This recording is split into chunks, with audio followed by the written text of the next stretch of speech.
Theirs was the story that dominated coverage of last month's reunions between families separated by the Korean War.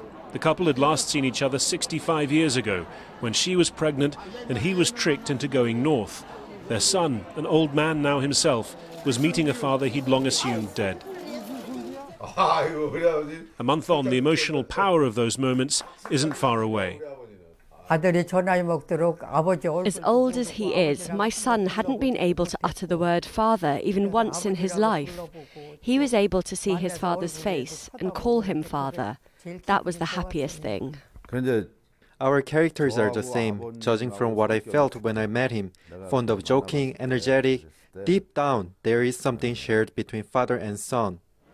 Lee Sun-kyu and Oh In-se had been married for just 7 months when they parted. She remembers a somewhat hesitant young man.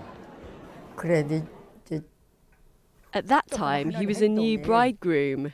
His moves, he got better. And she says his remarriage in the north prompted no jealousy.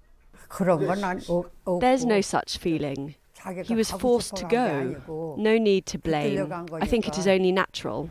The joy of these reunions is always tempered by their brevity. After the previous event of the 230 South Koreans who responded to a Red Cross follow-up, nearly half of them said they'd encountered difficulties in returning to normal life, ranging from insomnia to feelings of helplessness, even despondency. And nearly 10% of them said that they wished the reunion had never happened in the first place.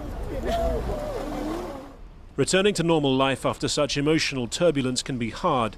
For Oh, it's meant readjusting to part-time construction work, nightly meals in the restaurant he owns with his wife, in the knowledge now that he has a father but is unable to contact him. When we had to part, I wrote a letter. I put into the hands of my father through the window of the bus. Whoever reads it will burst into tears, because I wrote the word miss in every line. Nonetheless, he says the reunion was a miracle that made him whole. He's hoping for another, that the governments might arrange yearly meetings. His mother says she feels no sadness, simply happy to know that her husband is alive. South Korean bureaucracy won't allow her to rescind his death certificate, but she no longer has to mourn him, as she has every year since he vanished. Harry Fawcett, Al Jazeera, Seoul.